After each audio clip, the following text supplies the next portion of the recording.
जय हरी सर्वांना. विश्वात्मके देवे प्रवचन सेवेमधलं फेसबुक लाईव्हच्या माध्यमातून चालू असलेल्या या सेवेमध्ये हे 13वे पुष्प विश्वात्मके देवे मंडळींच्या योग्य मार्गदर्शनाखाली जवळजवळ 12 प्रवचनं आत्तापर्यंत पार पडलेली आहेत. वेगवेगळ्या वक्त्यांनी वेगवेगळा विषय अत्यंत चिंतनशील अशा पातळीवरती जाऊन मांडलेला आहे आणि त्या सेवेतलं हे पुढचं 13वं पुष्प आज पुरुषोत्तम मास आणि पुरुषोत्तम मासामधली आजची एकादशी. ते एकादशीच्या निमित्तानं परत एकदा ब्रह्ममीमांसा या विषयावर आपण चिंतन करणार आहोत. ब्रह्ममीमांसा भाग 4. ह्याच्या अगोदर ब्रह्ममीमांसा भाग 3, 2 आणि 1 असे 3 भाग झालेले आहेत. ह्याच्यामध्ये आपण परब्रह्माच्या अद्वैत दर्शनावरती किंवा आपण ज्याला वेदांत दर्शन म्हणतो त्या वेदांत दर्शनावरती चिंतन करत आहोत. या वेदांत दर्शनाच्या चिंतनामधला ब्रह्ममीमांसा 3 या भागावरती जर आपण थोडीशी नजर टाकली की जेणेकरून आपल्याला ब्रह्ममीमांसा भाग 4 ह्याच्यामध्ये आपण पुढे काय विषय मांडणार आहोत, काय चिंतन करणार आहोत, त्याची थोडी कनेक्टिव्हिटी असते आणि ती कनेक्टिव्हिटी आपल्याला समजावी किंवा ती लिंक मागची पुढे लागावी म्हणून मागच्या रविवारी आपण काय विषय घेतला आहे त्याचं थोडंसं चिंतन करणार आहोत. परंतु या सर्व चिंतनाला सुरुवात करायच्या अगोदर आपण त्या पांडुरंगाचं भजन करूया आणि पांडुरंगाचं भजन झाल्यानंतर सद्गुरूंचा गजर होईल आणि मग चिंतनाला सुरुवात होईल.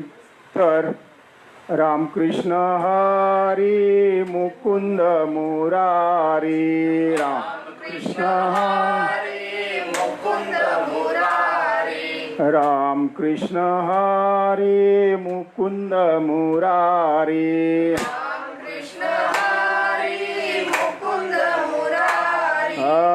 पांडुरंग पांडुरंग पांडुरंग हरी, पांडुरंग पांडुरंग पांडुरंग हरी, रामकृष्ण हरी मुकुंद मुरारी, रामकृष्ण हरी मुकुंद मुरारी, रामकृष्ण हरी मुकुंद मुरारी, रामकृष्ण हरी मुकुंद मुरारी.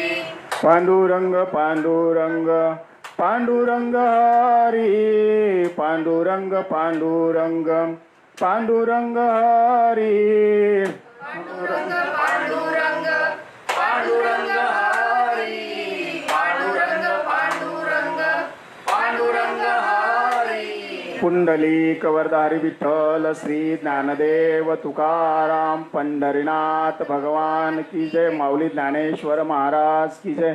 सच्चिदानंद श्रीपाद बाबान की जय. सच्चिदानंद रामदास बाबान की जय. सर्व साधू संतान की जय. अवधूत चिंतनम श्री गुरुदेव दत्त गोपाल कृष्ण भगवान की जय. तर ब्रह्ममीमांसा भाग 4 या विषयावरती आपण थोडंसं बोलत होतो की ब्रह्ममीमांसा भाग 3 मध्ये आपण काय घेतलेलं आहे आणि ब्रह्ममीमांसा भाग 4 याच्यामध्ये आपण काय घेतलेलं आहे त्याच्यावर आपण चिंतन करणार आहोत. चिंतनाला सुरुवात करायच्या अगोदर सद्गुरूंना वंदन करूया. गुरुर् ब्रह्मा गुरुर्विष्णू गुरुर्देव महेश्वरा, गुरुर् साक्षात परब्रह्म तस्मै श्री गुरुवे नमः. तस्मै श्री ओम श्रीपाद नमो नमः. श्रीपाद नमो नमः. जय जय श्रीपाद नमो नमः. सद्गुरु श्रीपाद नमो नमः. ओम श्रीपाद नमो नमः. श्रीपाद नमो नमः. जय जय श्रीपाद नमो नमः. सद्गुरु श्रीपाद नमो नमः. ओम श्रीपाद नमो नमः. श्रीपाद नमो नमः. जय जय श्रीपाद नमो नमः. सद्गुरु श्रीपाद नमो नमः. ओम श्रीपाद नमो नमः. श्रीपाद नमो नमः. जय जय श्रीपाद नमो नमः.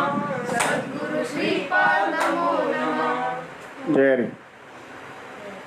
ब्रह्ममीमांसा भाग 3 याच्यामध्ये आपण पाहिलेलं आहे की सद्गुरु स्तवन, वाचारुणमोचन, ज्ञान अभेद कथन आणि सच्चिदानंद पदत्रय विवरण या 4 विषयावर आपण चिंतन केलेलं होतं.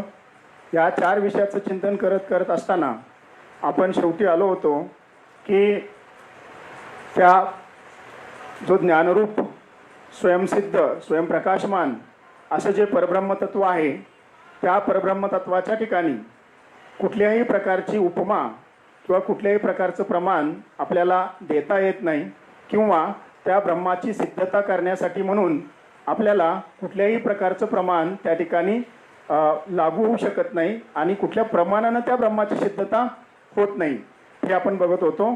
आणि त्यावेळेला आपण पाहिलेलं आहे की बाबा कुठले 4 प्रकारचे प्रमाण असतात, तर त्या ठिकाणी प्रत्यक्ष प्रमाण, उपमा प्रमाण, अनुमान प्रमाण आणि शब्द प्रमाण असे 4 प्रकारची प्रमाण आहेत. आता प्रत्यक्ष प्रमाण कशाला म्हणायचं, तर जो प्रत्यक्ष त्या ठिकाणी पुरावा म्हणून आहे. प्रमाण म्हणजे पुरावा.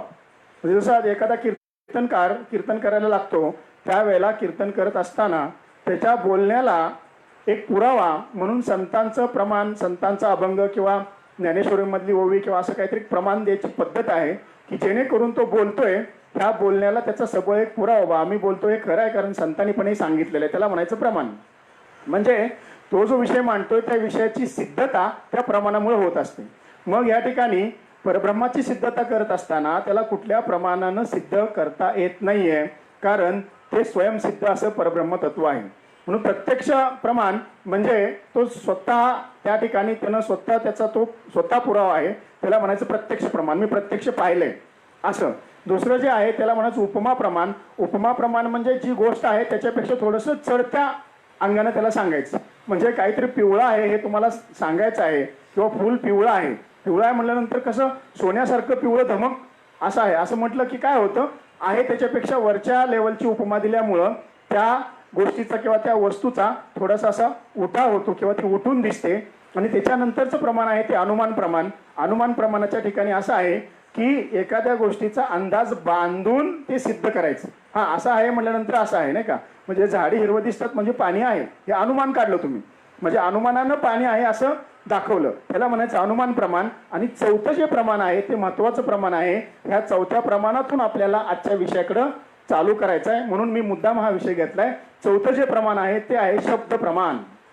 म्हणजे बाकी इतर प्रत्यक्ष, उपमा आणि अनुमान याच्यापेक्षा फक्त शब्द हेच प्रमाण नाही का, शब्द हेच प्रमाण असं याला म्हटलेलं आहे शब्द प्रमाण. आणि परब्रह्माच्या ठिकाणी 4ही प्रमाण त्या ठिकाणी परब्रह्माला सिद्ध करण्यासाठी कमी पडतात किंवा त्यानं त्याची सिद्धता होऊ शकत नाही. आणि म्हणून या ठिकाणी काय सांगितलं बाबांनी बघा की ब्रह्मवस्तूबद्दल जर बोलायचं असेल, ब्रह्मच्या वस्तूच्या संबंधानं जर बोलायचं असेल, तर त्या ठिकाणी जे शाणे आहेत त्या शाण्याने काय करायचं की मौन बाळगायचं. का मौन बाळगायचं, कारण ती जी वस्तू आहे आपण बघितलं, जी ब्रह्मवस्तू आहे किंवा ब्रह्मचैतन्य आहे, त्या ब्रह्मचैतन्य हे निशब्द आहे.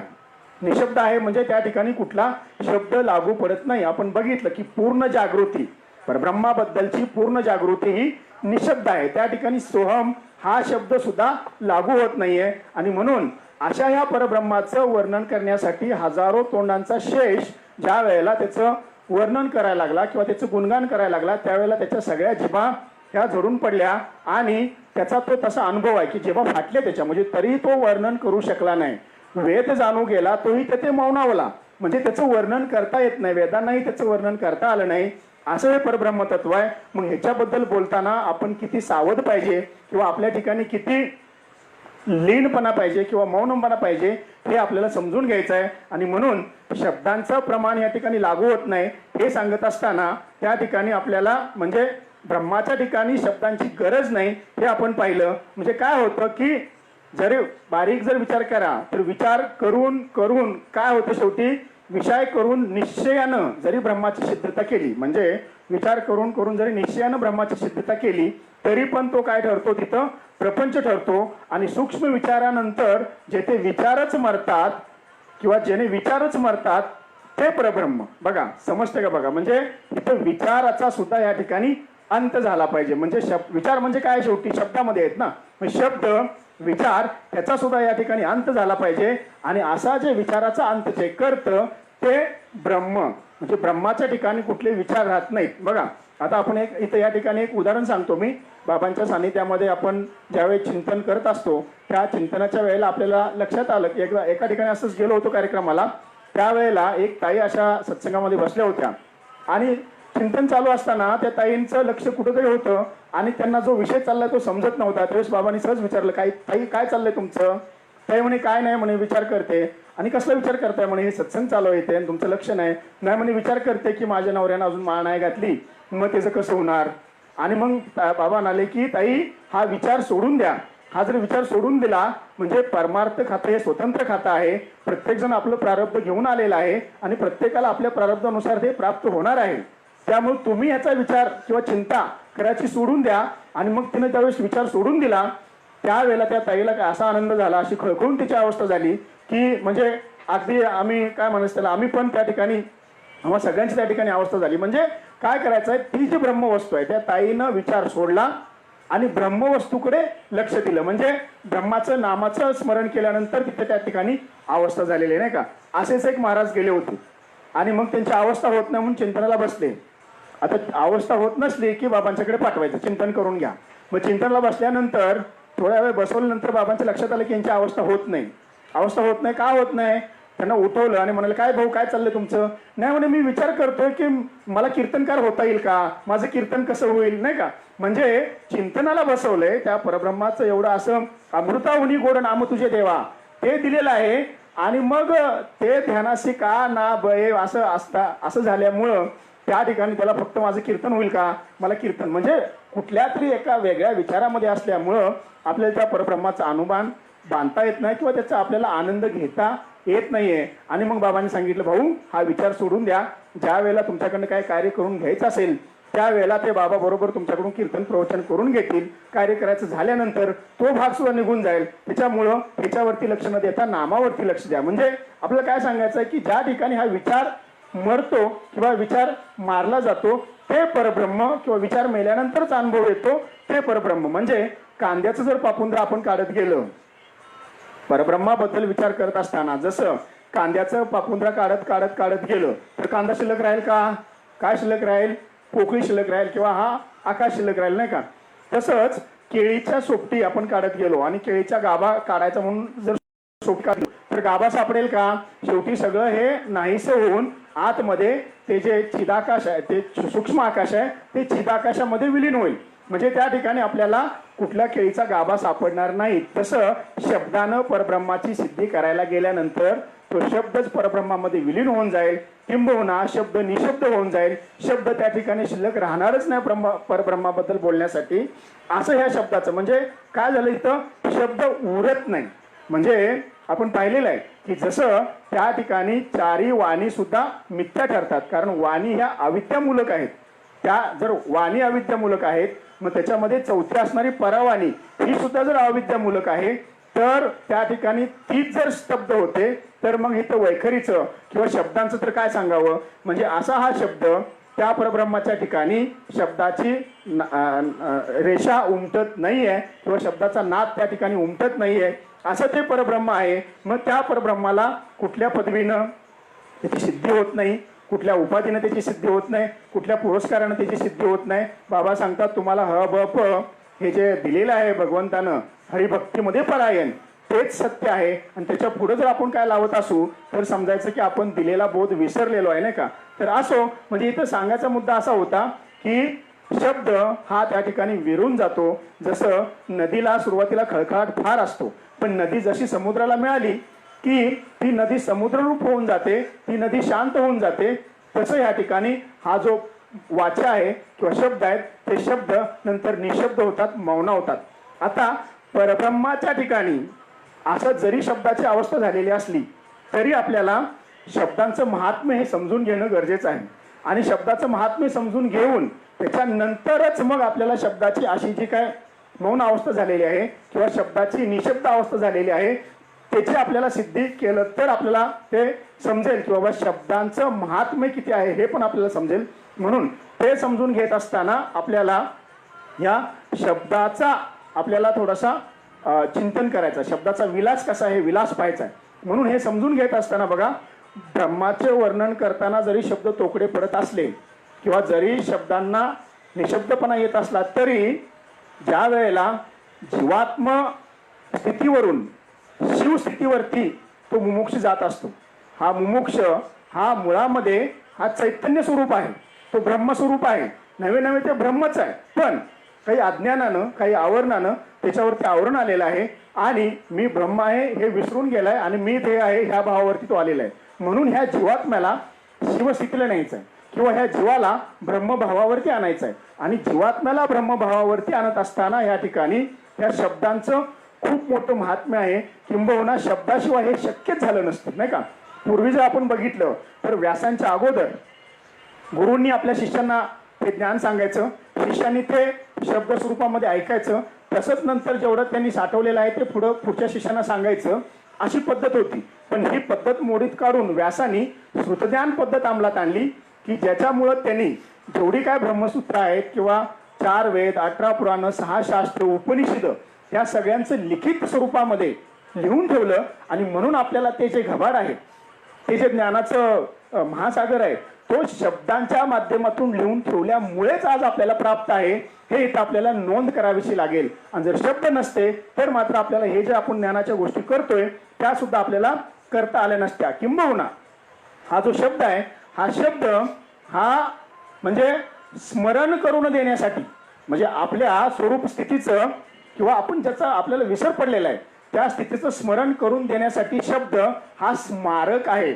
आणि म्हणून काय म्हटलेलं इथं की शब्दांचं महात्म्य सांगत असताना ब्रह्माला शब्दाला ब्रह्माच्या जोडीचं स्थान दिलेलं आहे. का? कारण स्मृतिदान देण्याविषयी शब्द फार प्रसिद्ध आहे. काय दिलेलं आहे? स्मृतिदान. आता स्मृतिदान देण्याविषयी शब्द फार प्रसिद्ध आहे, हे सांगता हे पटते का बघा तुम्हाला. स्मृतिदान, आता स्मृतिदानचा जर विचार केला तर स्मृती म्हणजे आठवण, म्हणजे स्मरण, म्हणजे आपल्याला स्मरण करून द्यायचं. कशाचं? आपल्याला ज्याचा विसर पडलेला आहे, विस्मरण झालेलं आहे, त्याचं आपल्याला स्मरण करायचं आहे. कशाचं विस्मरण झालेलं आहे हे आपण लक्षात घेऊया. त्याच्यासाठी आपल्याला 1-2 दृष्टांत घेऊया. 1-2 दृष्टांतामध्ये आपल्याला समजेल. एक प्रमाण आहे संत मायबापमध्ये सुरुवातीला आलेलं आहे बघा. पूर्वी गा विरोत्तमा वेडा ऐसा ब्रह्मा एकला होता, मज ईश्वराते न ओळखे ना सृष्टी पैदा करू शके, तो थोरू केला एका नामे जेने. म्हणजे फार पूर्वी ज्या वेळेला ब्रह्मदेवाची निर्मिती झाली त्यानंतर ब्रह्मदेवाला काय समजेना काय करायचं. ज्यानं निर्माण केले त्याला पण विसरला, त्या ज्याच्यासाठी निर्माण केले त्या पण विसरला, काय करायचं ते पण विसरला. आणि असं एक वेडा ऐसा म्हणजे एक वेडा झाला होता, त्याला स्मरण येईना काय करायचं. आणि म्हणून त्यावेळेला त्या ब्रह्माला सुद्धा त्या हंसरूपानं बोध केलेला आहे. आणि तो बोध आहे तो शब्दरूपानं बोध केला. तो थोरू केला एका नामे जेने, म्हणजे नामाच्या रूपानं त्या ठिकाणी बोध केल्यानंतर त्या ठिकाणी त्या ब्रह्माला पूर्ण स्मरण झालं. अरे हा असं मी ब्रह्म आहे आणि मला ह्या सृष्टीची निर्मिती करण्यासाठी धाडलेलं आहे. आणि मग पुढे त्यानं सृष्टीचं कार्य केलेलं आहे. रामायणामधला जर विचार केला आपण, हनुमंताच्या ठिकाणी एवढं ताकद असते की तो कुठेही असा उडत जाऊन कुठल्याही प्रदेशामध्ये असं लगेच जाऊन परत यायची त्याकडे ताकद असते. पण त्याला ह्या गोष्टीचा विसर पडला होता. आणि विसर पडलेल्याच्या ठिकाणी ज्ञानवाची मेघ अशी होती की बाबा तुला ज्या वेळेला हे कोणीतरी स्मरण करून देईल त्यावेळेला तुला हे आठवेल आणि मग परत तू या शक्तीचा वापर करू शकशील. आणि मग त्याला ज्यावेळेस त्या समुद्राच्या किनारी सगळ्यांनी आठवण करून दिली की हनुमंता तू हे करू शकतोस. आता काय सांगायचं इथं की ब्रह्मदेवाला स्मरण करून देणारा शब्द आहे, मारुतीला स्मरण करून देणारा शब्द आहे. किंबहुना ह्या जीवस्थितीला आलेला जो जीव आहे याला तू सद्गुरूच्या मार्गदर्शनाखाली, बाबा तू हा जीव नाहीये, तू हा देह नाहीयेस, तर तू हे परब्रह्म स्वरूप आहेस. किंबहुना तू परब्रह्म ब्रह्मच आहेस. फक्त काही प्रारब्धाच्या रूपानं जीवस्थितीला प्राप्त झालेला आहे, कर्माच्या गतीनं जीवस्थितीला प्राप्त झालेला आहे. ह्याचा फक्त तू बदल करून घे, हे आवरण काढ, तू ब्रह्मच आहे हे स्मरण करून देणारा सुद्धा शब्दच आहे या ठिकाणी. आणि म्हणून काय सांगतात इथं की हा जो शब्द आहे हा शब्द स्मृतीवर आणणारा हा शब्द हा आरशासारखा आहे. म्हणजे याला आपण काय म्हटलंय? शब्द दर्पण. आता हा शब्द दर्पणाचं महात्म्य बघा. व्यवहारातला जर आरसा घेतला तर तो आरसा आंधळ्याच्या काय कामाचा आहे का? नीट विचार केला तर व्यवहारातला आरसा घेतला तर आंधळ्याला दिसेल का? आंधळ्याला दिसणार नाही. म्हणजे आंधळ्याला तो स्वतःच्या रूपाचं दर्शन करू देऊ शकणार नाही आणि कसा आहे काय आहे हे त्याला जाणू शकणार नाही. कोण? आंधळा. मात्र हा जो शब्द दर्पण आहे, हा जो बोध आहे, हा बोध आंधळ्याच्या सुद्धा कामाला येतो. म्हणजे त्याला जर हा बोध दिला तर त्याला मी ध्येय नाही आणि मी माझं स्वरूप काय आहे किंवा मी अहम ब्रह्मास्मी हा बोध त्याला त्या शब्दाच्या माध्यमातून, म्हणजे शब्द हा शब्द दर्पण हा स्वरूपावर आणणारा आरसा आहे. आणि म्हणून जर व्यवहारातला आरसा आणि हा शब्द दर्पणाचा आरसा ह्याचं जर आपण थोडंसं इथं जर तुलना केली तर व्यवहारातला आरसा हा फक्त तुम्हाला डोळसाच्या कामाचा आहे, आंधळ्याच्या कामाचा नाही. आणि तोच जर आपण दुसऱ्या त्या शब्द दर्पणाचा जर विचार केला तर मात्र तो जो आरसा आहे तो आरसा जो आहे तो स्वरूपाविषयी आंधळ्याला सुद्धा दृष्टी देऊ शकतो. म्हणजे फक्त त्यानं तुम्हाला दाखवलं तर स्वरूपाविषयी सुद्धा तुम्हाला दृष्टी दिलेली आहे. आणि म्हणून ह्याच्यासाठी म्हणून जर आपण बघितलं काकड्याचे अभंग, तर काकड्याच्या अभंगामध्ये आपण बऱ्याच वेळेला काकड्याचे अभंग म्हणताना आपल्याला असं वाटतं की ते देव झोपले देवाला जाग करायचं आहे. असं नाही आहे. काकड्याचे अभंग हे जीवात्म्यासाठी आहेत. जीवात्म्याला त्या शब्दांचा मारा करून त्याला त्या स्थितीला न्यायचं आहे. आणि म्हणून त्या ठिकाणी आपण जर बघितलं तर त्या काकड्यामध्ये एक अभंग आहे आंधळ्यासाठीचा. काय? सहज मी आंधळा का निज निराकार पंते वृत्ती ही निवृत्ती झाली जन ना दिसे आघवे. म्हणजे मला हे जन दिसेना, माझी वृत्ती निवृत्ती झालेली आहे, कुठली वृत्तीच नाही या ठिकाणी. अशी परिस्थिती असताना मला काहीतरी उपचार पाहिजे, उपाय पाहिजे की जेणेकरून मला काहीतरी नीज बोध होईल किंवा मला हे स्वरूप समजेल. आणि त्यावेळेला मग ऊर्ध्वमुखी आळवला, काय? सद्गुरूच्या माध्यमातून अनुग्रहाच्या रूपानं जे नाम भेटलेलं आहे किंवा बोध भेटलेला आहे त्या बोधाचं चिंतन केल्यानंतर ऊर्ध्वमुखी आळवला सोहम शब्दाचा नाद अरूप जागविला दाता घेऊन छंद. काय काय म्हटले बघा इथं, म्हणजे संतांचे शब्द बघा कसे आहेत आणि त्या शब्दांनी शब्दाचं महात्म्य कसं सांगितलेलं आहे. काय? ऊर्ध्वमुखी आळवला सोहम शब्दाचा नाद अरूप जागविला दाता घेऊन छंद. म्हणजे कशानं? सोहम शब्दाच्या नादाने काय झालं? अरूप जागविला. म्हणजे जो अरूप आहे, आता परब्रह्म कसा आहे? अरूप आहे, निराकार आहे, निर्गुण आहे. हे आपण बघितलं अरूप पत्तीच्या योगासाठी मागच्या वेळेला बघितलेलं आपण, नाही का? मग त्या आरूपाला जागवलं कुणी? ह्या सोहम शब्दाने. एवढं त्या शब्दांचं महत्व आहे. आणि म्हणून पुढे जर बघितलं तर घेऊन आला दान निज तत्व निज बोध स्वरूपी मिळविले नाव ठेविला भेद. म्हणजे स्वरूपाला मिळवलं, स्वरूपाचं दान दिलं, स्वरूपाच्या ठिकाणी घेऊन गेला, निज तत्व दिलं, निज बोध दिला. म्हणून या शब्दाबद्दल बोलताना पुढच्या चरणामध्ये माऊली म्हणतात शब्द हा बहुसार उपकाराची राशी. म्हणजे एक उपकार नाही, उपकाराची राशी केली त्या शब्दाने.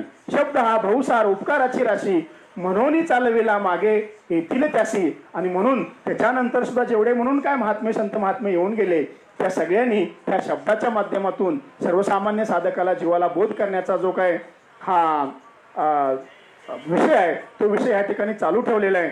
आणि असा विषय ज्यावेळेस लक्षात आला त्यावेळेला तुकाराम महाराजांना सुद्धा ज्यावेळेला हा समजलं शब्दांचं महत्व त्यावेळेला ते म्हणतात, काय म्हणतात? आम्हा घरी धन शब्दांचीच रत्ने शब्दांचीच शस्त्रे यत्ने करू शब्दाची आमुच्या जीवाचे जीवन शब्दे वाटू जन धन लोका तुका म्हणे पहा शब्दची हा देव.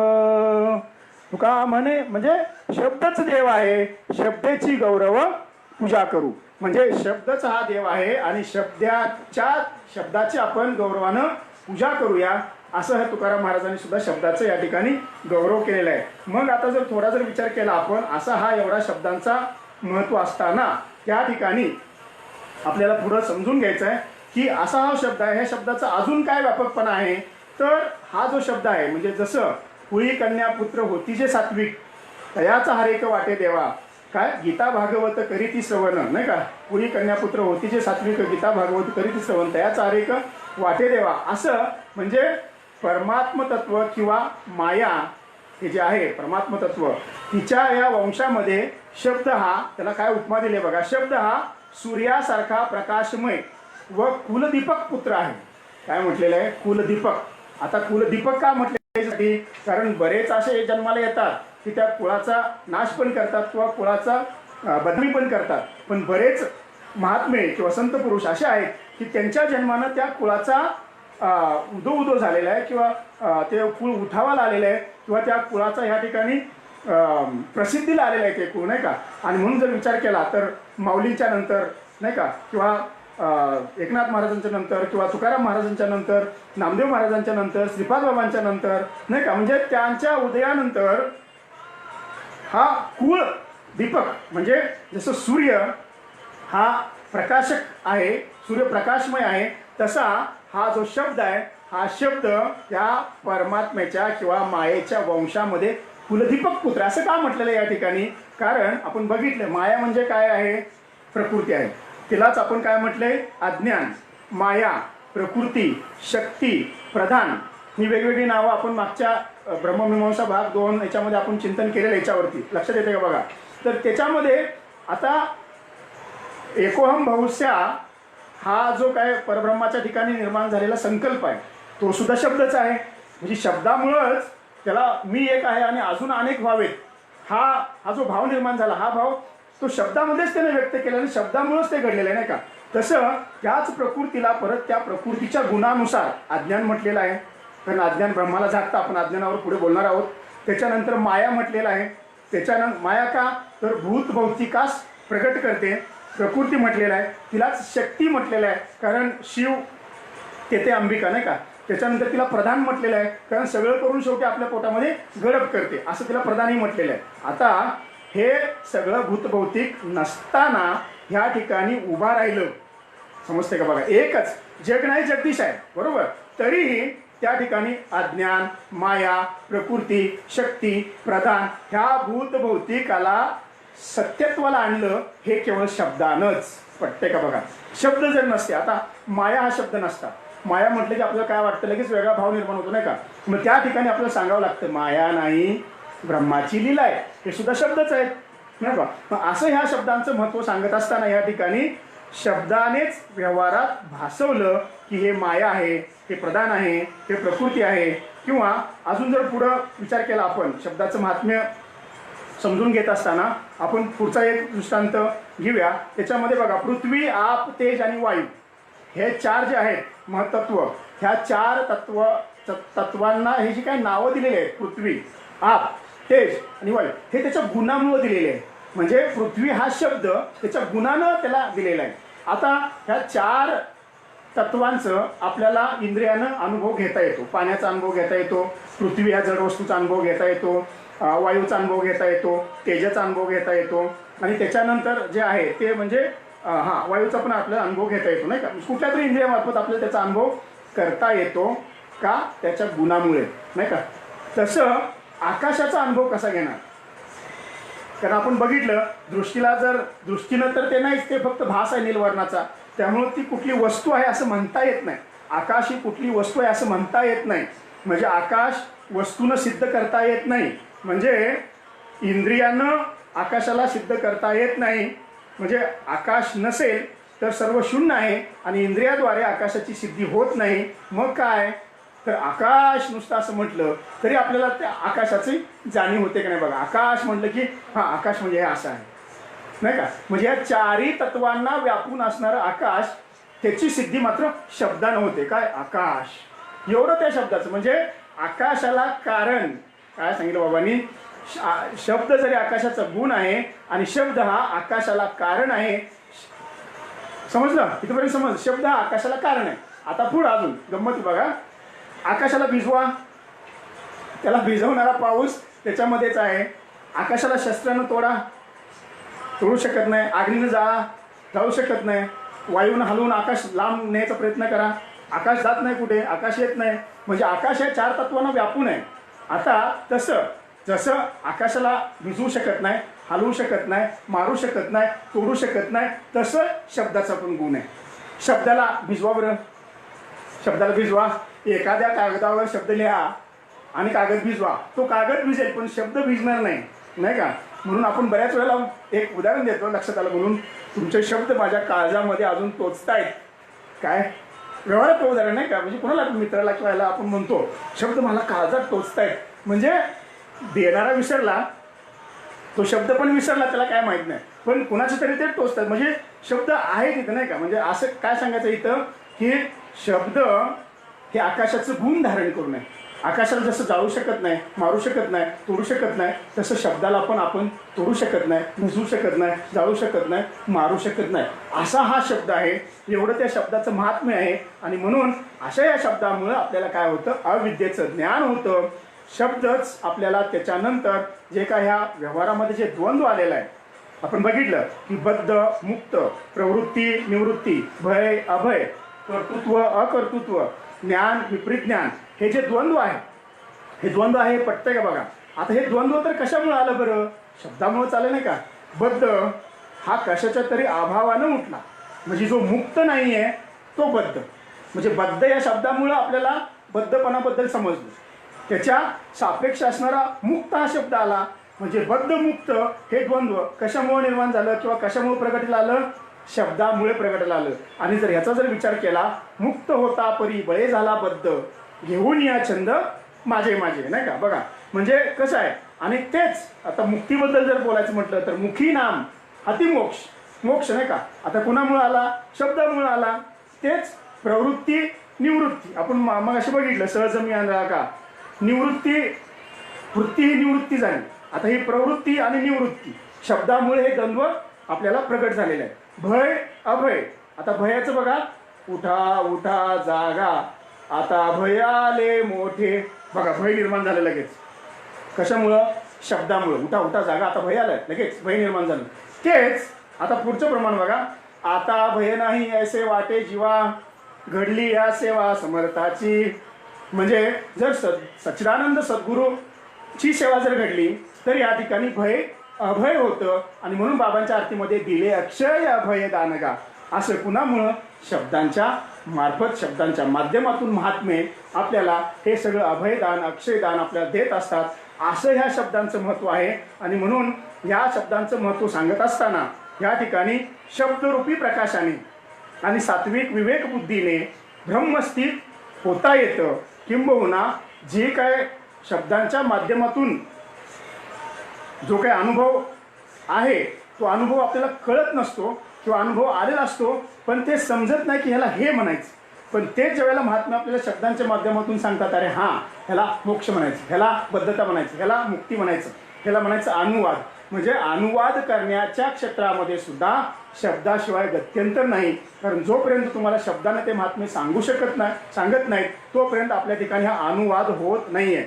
मग आता पुढे जर विचार केला आपण तर असा हा जो शब्द आहे, एवढं त्या शब्दाचं महात्म्य आहे. एवढं त्या शब्दाचं महात्म्य असताना या ठिकाणी हा जे महात्म्य आहे हे आपण बघितलं की जीवात्म्याला शिवस्थितीला नेण्यासाठी म्हणूनच आहे. आपण जर बारीक विचार केला तर, नाही का. म्हणजे शिवाला या ठिकाणी बोधाची गरज आहे का? ब्रह्माला बोधाची गरज आहे का? परब्रह्माला बोधाची गरज आहे का? त्याला ह्या शब्दांना द्यायची काय गरज आहे का? ती गरज नाही, ते आपण पहिल्यांदा बघितलं. तसं ह्या ठिकाणी काय करायचं आहे? सगुण.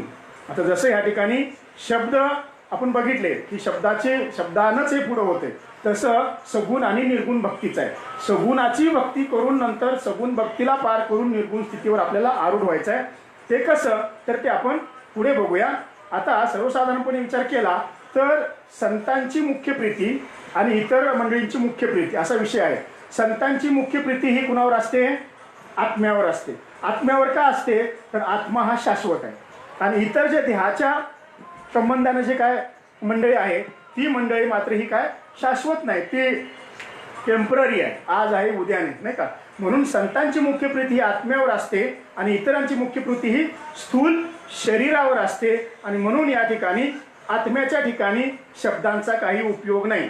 कसं तर आत्मा हा नित्य, आत्म्याचं आपण बघितलं परब्रह्म स्वरूप कसं आहे? नित्य स्मृतिरूप. कसं आहे? नित्य स्मृतिरूप. आता आपण बघितलं थोड्या वेळापूर्वी की स्मरण करून देण्यामध्ये शब्द माहीर आहे. स्मरण करून दिल्यामुळे शब्दाचे अनंत उपकार झालेले आहेत. आता स्मरण कुणाला द्यायचं? तर ज्याचं विस्मरण झालेलं आहे त्याला स्मरण करून द्यायचं आहे. आता या ठिकाणी जर परब्रह्माच्या ठिकाणी ते परब्रह्म नित्य स्मृतिरूप आहे. नित्य स्मृतिरूप म्हणजे कसं? त्याला कधीच कशाचा विसर पडत नाही. त्याला विस्मरण हा शब्द त्याच्या गावातच नाही, त्याला विस्मरणच होत नाही कशाच. असा नित्य स्मृती आहे. जर नित्य स्मृती त्याच्याकडे असेल तर आठवण करून देणारा, स्मरण करून देणारा शब्द त्याच्या ठिकाणी काय कामाचा आहे? म्हणून आत्मा नित्य स्मृतिरूप आहे, ज्ञानरूप आहे. तेथे शब्द कशाचे स्मरण करून देणार आहे? जेथे स्मरण व विस्मरण ही सापेक्ष स्थितीच नाही, त्या ठिकाणी स्मरण करून देणारा जो शब्द आहे त्याचे तेथे काही चालत नाही. का? जर विस्मरणच नाही तर कशाचं स्मरण करून देणार आहे, नाही का? म्हणजे आपण जसं एखाद्या रोग्यासाठी म्हणून आपण एखादं रामबाण औषध शोधायला जावं. आज जसं आता कोरोना चालू आहे, कोरोनावरती आपण रामबाण औषध शोधतोय. का? तर कोरोना आहे. मग कोरोना दिसतोय का? दिसत नाही, मात्र कोरोना आहे आणि म्हणून त्याच्यावर औषध पाहिजे. आता जर रोगीच नसेल, नाही का, एखाद्या आजाराचा रोगीच नसेल तर त्याला रामबाण औषध शोधायची काय गरज आहे? तसं परब्रह्माच्या ठिकाणी जर विस्मरणच नाही आहे तर स्मरणासाठी म्हणून शब्दाचा आधार घ्यायची गरज अजिबात उरतच नाही आहे. म्हणून तिथं शब्दाचं काही चालत नाही आहे. तसं आपल्याला श्रीपाद बाबांनी आत्मभावावरती आणलेलं आहे, ब्रह्मभावावरती आणलेलं आहे. आणि ब्रह्मभावावरती आणल्यानंतर ओळख करून देण्यासाठी जर आपण कुठल्या शब्दांचा उपयोग करत असेल, नाही का, म्हणजे महाराज, म्हणजे आता हे शब्द आम्ही वापरायचं नाही असं ठरवलं आहे, पण एक विषय लावून सांगतो की जर तुम्हाला ब्रह्म भाव हा ठसवलेला आहे तरी पण महाराज म्हणजे महाराजांनी तुमची सिद्धता होणार आहे का ब्रह्माची? नाही होणार, नाही का? किंवा अजून काय काय भूषण लावतात काय, म्हणजे त्यानं कुठल्या पदव्यानं किंवा डिग्रीनं ह्या ठिकाणी तुमची सिद्धता करायची गरज नाही. ह्या स्थितीला आणून ठेवले बाबाने. म्हणून बाबा सांगायचे, भाऊ तुम्ही त्याच्या पुढचे आहात, त्याच्यावर मर्यादित राहू नका, सद्गुरु कृपा तेवढी मर्यादित ठेवू नका, त्याच्या पुढचे तुम्ही आहात. असा हा विषय आहे त्या ठिकाणी शब्दाचा. आणि म्हणून असा हा शब्द आता आपण बघितलं की शब्द हा विस्मरण, परब्रह्माच्या ठिकाणी विस्मरण नसल्यामुळे शब्द स्मरणाच्या कामाचा राहिला नाही. मग शब्दाला काय वाटलं? त्या परब्रह्माच्या ठिकाणी काहीतरी अविद्या असेल. मग आपण काय करूया? त्या परब्रह्माच्या ठिकाणी असणारी अविद्या काढूया. आपण मागच्या वेळेला बघितलं नाही का की प्रकृती, अविद्या, अज्ञान आणि प्रधान अशी जी काय नावं आहेत किंवा माया आहे, मग ती अविद्या आहे का बघावं म्हणून ते शब्द गेला. आता शब्द ग बसेल का नाही? आता एवढं काय चालत नाही आपलं बाबा, शब्दानं ग बसावं का नाही? मग त्याला वाटलं नाही अजून काहीतरी लिहित आहे म्हणून अविद्या, ते मला अविद्या काढूया. आणि शब्दाला काय वाटलं? अविद्या काढून परत आत्म्याला आत्मभावावरती आणूया, असं काहीतरी ठरवलं आणि तो गेला. आता जर असं जर गेला तर ते किती वेळ टिकते बघा. तर इथं आपल्याला एक दृष्टांत घ्यायचा इथं की जर आकाशातील जे इंद्रधनुष्य दिसतं, खरं आहे का? इंद्रधनुष्य बघितलं का आकाशात? खरं आहे का? किती वेळ असते? आणि जर ते इंद्रधनुष्य खरं आहे म्हणून कुठल्या धनुर्धारीनं त्याच्यावर जर प्रत्यंच्या चढवायचा विचार केला तर चढवू शकेल का? नाही चढवणार, नाही का? म्हणजे इंद्रधनुष्य खरे नाही तर कुठल्या धनुर्धाराला त्याच्यावरती दोरी कशी लावावी? तसं या परब्रह्माच्या ठिकाणी ही जी काय अविद्या आहे ही अविद्या ही खरी नाही आहे. कारण प्रत्यक्ष परब्रह्म हे नित्य विद्यारूपच आहे. किंबहुना अविद्या या शब्दाचं जर आपण जर अनुभव करायचं म्हटलं तर त्या ठिकाणी बघा कसं आहे, जसं काय गारुड्याच्या मंत्राने तयार झालेले मायावी दागिने घालून आपण शृंगार करायचा. शृंगार होईल का? काय गारुड्याच्या मंत्रानं तयार झालेले दागिने खरे असतात का? आहेत का? ते तुम्हाला फक्त दाखवण्यापुरते नजरेचा फक्त खेळ. आणि खरंच ते घालून जर हे करायचं म्हटलं तर, शृंगार करायचं म्हटलं तर, किंवा ते दागिने आणायचे घरामध्ये आणि आपली गरिबी हटवायची, नाही का? आणि मग काही दिवसांनी कोणीतरी ते दागिने चोरून नेले म्हणून अजून दारिद्र्य आलं म्हणून सांगायचं. खरं आहे का हे? म्हणजे हे जसं इथं टिकत नाही तसं शब्द हा किंवा परब्रह्माच्या ठिकाणी अविद्या आहे हे तिथं खरं होत नाही आहे. आणि जर अविद्याच नाही आहे तर त्या ठिकाणी शब्दांचं काय काम आहे तिथे? म्हणजे आत्मा हा नित्य आत्मसिद्ध आहे किंवा आत्मस्वरूप आहे. म्हणून त्या ठिकाणी विद्या ही अजिबात नाही, अविद्या ही अजिबात नाही. म्हणजे अविद्या निवृत्ती नाही. म्हणजे आपल्याकडे एक शब्द गावाला वासाला दाखवण्यापुरतं पण नाही म्हणे घरात. काय म्हणतो आपण? वासाला दाखवण्यापुरतं सुद्धा घरात काय सामान एखादं संपलं असेल तर, नाही का? म्हणजे काय थोडं सुद्धा नाही. तसं त्या ठिकाणी थोडी सुद्धा अविद्या नाही आहे. मग कुठला शब्द आणायचा आणि ती अविद्या काढायची? म्हणून या ठिकाणी अविद्यासाठी सुद्धा शब्दाची गरज राहिली नाही. आणि मग पुढं जर आपण गेलं तर या ठिकाणी जोपर्यंत अज्ञान आहे तोपर्यंत ज्ञानाचे महत्त्व, जोपर्यंत अविद्या आहे तोपर्यंत विद्येचे कौतुक, किंवा जोपर्यंत पूर्ण अज्ञान गेलं नाही किंवा परब्रह्म स्थितीला आपण समजून घेतलेलं नाही तोपर्यंत आपल्याला ह्या अविद्या, स्मरण, विस्मरण ह्याचं कौतुक वाटेल आणि मग त्याला तो शब्द वापरावा असं वाटेल. पण अविद्या या शब्दाचं जर थोडीशी फोड केली, गंमत काय बघा, अविद्या शब्दाची जर थोडीशी जर फोड केली आपण तर अविद्या म्हणजे विद्या म्हणजे काय? विद्यमान आहे. विद्या म्हणजे विद्यमान आहे आणि अविद्या म्हणजे विद्यमान नाही. अविद्या शब्द स्वतः सांगतो की मी विद्यमान नाही. आता मी विद्यमान नाही सांगतोय तर मग शब्द त्याला परत आणायची काय गरज आहे त्याला त्याचं अविद्याचं निवृत्ती करण्यासाठी? तसं या ठिकाणी परब्रह्माच्या ठिकाणी त्याला अविद्या काढण्यासाठी किंवा हा अविद्या काढून त्याला आत्मभावावर आणण्यासाठी शब्दाची गरज नाही. कारण परब्रह्म स्वतः सिद्ध आहे आणि स्वतः सिद्ध असल्यामुळं त्याला कुठल्या शब्दाची गरज नाही. म्हणजे आत्म्याला आत्मबोध करून देऊन आत्मभावावर आणलं, हा मोठेपणा घेण्यासाठी म्हणून शब्द गेला, तर त्या शब्दाची अशी स्थिती झाली. म्हणजे आता हे कधी होईल? जर सूर्याला सूर्य प्रकाशित करेल का? विचार करा, दृष्टांताचा विचार करा. सूर्याला सूर्य प्रकाशित करेल का? सूर्य स्वयंप्रकाशमान आहे, त्याला इतरापासून प्रकाश घेण्याची गरज नाही. पाण्याला पाणी पाजता येईल का? ज्याला तहान लागलेली आहे त्याला पाणी पाजतो आपण, नाही का? पाणी स्वतः पाणी रूप आहे, त्याला काय पाणी पाजणार आहे आपण?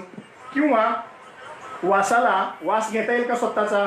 काय भारी वास येतो. आपल्या ठिकाणी थोडी दुर्गंधी असते म्हणून त्या वासाचं महत्त्व कळतं. आता तो स्वतःच सुगंधी रूप आहे, त्याला आपण वास द्यायला गेलो, काय गरज आहे का? तसं परब्रह्माच्या ठिकाणी तो नित्य स्मृती रूप आहे, स्वयंसिद्ध आहे, स्वयंप्रकाशमान आहे. तिथं अविद्या नाही आणि अविद्या काढण्यासाठी म्हणून गेला तो शब्द, त्या ठिकाणी आत्मभावावर आणण्यासाठी म्हणून गेला, तर तिथं तो स्वतः सिद्ध आत्मरूपच आहे परब्रह्म. म्हणून त्या ठिकाणी त्या शब्दाचंही काही चाललं नाही. म्हणजे शब्द असं झालं की दोन्ही घरचा पाहुणा उपाशी. आपल्याकडे गावाला म्हण आहे की एखाद्या गावी आपण जर गेलो तर काय होतं, इकडं गेलं, पहिल्या घरी गेलं का ह्याला काय वाटतं दुसऱ्या घरी जरा चांगलं पकवान केलं असेल, तिथं जरा सांगू जेवण आलोय म्हणून, नाही का? आणि तिथं सांगतो पुढच्या घरी गेल्यानंतर, पुढच्या पाहुण्याकडे गेल्यानंतर त्या पाहुण्याला वाटतं मागणं जेवण आला असेल, चहा करते बसानी जावा, म्हणजे चहावर मागवला. म्हणजे या ठिकाणी दोन्ही घरचा पाहुणा उपाशी. तसं अविद्या काढायला गेला, उपाशी राहिला, आणि आत्मभावावर आणण्यासाठी म्हणून परब्रह्माला गेला, तिथंही उपाशी राहिला. म्हणजे परब्रह्माच्या ठिकाणी शब्द हा असा स्वतः शब्द हा नाहीसा झाला.